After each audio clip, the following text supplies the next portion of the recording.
ओम नमो भगवते वासुदेवाय। तृणावर्त उद्धार।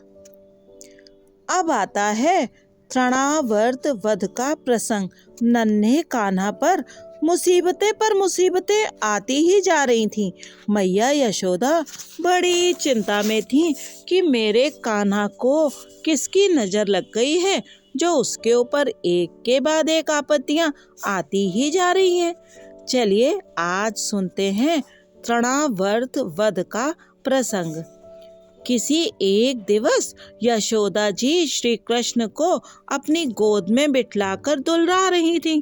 उसी समय तृणावर्त को मारने के लिए भगवान ने अपना वजन बढ़ा दिया। यशोदा जी भार को न सह सकीं तो कन्हैया को जमीन पर बिठला दिया और घर के काम में जुट गईं। तृणावर्त बवंडर का रूप लेकर आया और श्री कृष्ण का हरण करके आकाश में उड़ चला। भगवान ने अपना वजन बढ़ा दिया और उन्होंने तृणावर्त को पकड़ा। तृणावर्त के प्राण पखेरु उड़ गए। तृणावत जीवम आवयर्ति स तृणावर्तः। रजोगुण का चक्कर ही तृणावर्त है। काम और क्रोध हैं रजोगुण के पुत्र। रजोगुण मन में आया नहीं कि मन चंचल हो जाता है। तृणावर्त रूपी आंधी मन में आते ही वह चंचल हो जाता है। बुद्धि जब ईश्वर से विमुख हो जाती है तब तृणावर्त रजोगुण मन में घुस जाता है और उसे चंचल बना देता है। यशोदा की आंखों में धूल जा घुसी। जब सांसारिक सौंदर्य को निहारने में सुख मिलने लगे तब मान लेना कि आंखों में तृणावर्त आ बैठा है और फिर भगवान दर्शन नहीं देते। कन्हैया धीरे धीरे बड़ा होने लगा। घुटने के बल चलता हुआ वह गौशाला में भी पहुंच जाता था। सभी गायें भी उसे पहचानती थी। कई महान ऋषि भी गायों का अवतार लेकर गोकुल में आ बसे थे। एक छोटा सा बछड़ा था, वो भी छोटा था और कन्हैया भी छोटा था। कृष्ण उसे अपना दोस्त मानते थे। वह बछड़ा हम्मा हम्मा करता था तो लाला बोलता था मैया मैया। कन्हैया उस बछड़े से अलग होता ही नहीं था। गाय भी आनंदावेश में बछड़े को भूलकर कन्हैया को चाटने लगती थी।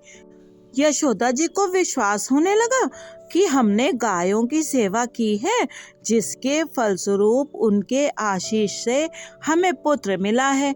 जो गायों की सेवा करेगा उसे अवश्य ही पुत्र मिलेगा। कन्हैया तो उन गायों और बछड़ों के साथ ही खेलता रहता था।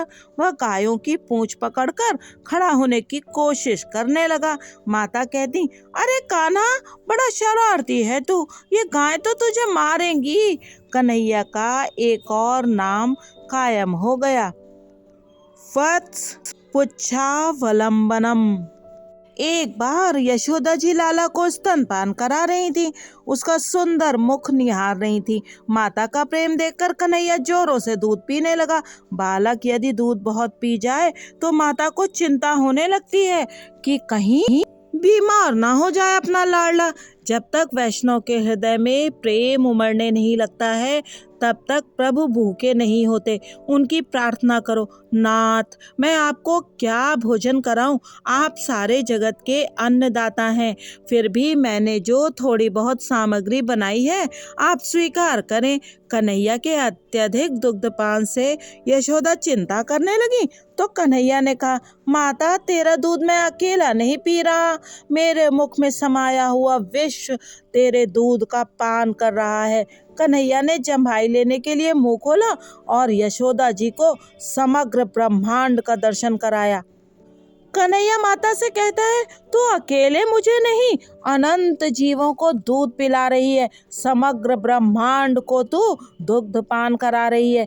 भगवान ने सुदामा को अपार संपत्ति दी तो यमराज को चिंता हुई। उन्होंने भगवान से कहा, सुदामा के भाग में दारिद्र्य का योग है, उसके भाग में संपत्ति का क्षय लिखा हुआ है। आपने इतना सारा ऐश्वर्य उसे देकर ठीक नहीं किया। कर्म मर्यादा भंग होगी। कर्मानुसार ही सुख दुख दिए जाते हैं। प्रभु ने यमराज से कहा, मैं वेदोक्त कर्म मर्यादा तोड़ना नहीं चाहता। जो मुझे भोजन कराता है वह समस्त ब्रह्मांड को भोजन कराता है। एक मुट्ठी भर तंदुल मुझे खिलाकर सुदामा ने सारे विश्व को भोजन कराया है। जो श्री कृष्ण को भोजन कराता है वह सारे विश्व को अन्नदान करता है और उसके नाम पुण्य जमा हो जाता है। भगवान मर्यादा को कभी भंग नहीं करते हैं। लाला ने यशोदा जी से कहा, माता, तू केवल मुझे ही नहीं समस्त ब्रह्मांड को तृप्त कर रही है। तो नन्हे से कन्हैया ने तृणावर्त का उद्धार तो कर दिया और मैया को ये भी बतला दिया कि जो मुझे भोजन कराता है वो समस्त ब्रह्मांड का पोषण करता है और पुण्य का भागी बनता है। अगले अंक में सुनेंगे कि कन्हैया का नामकरण संस्कार कैसे हुआ था और हाँ, उनकी बाल लीलाओं का वर्णन भी हम अगले भाग में सुनेंगे। तो तब तक जय कन्हैया लाल की।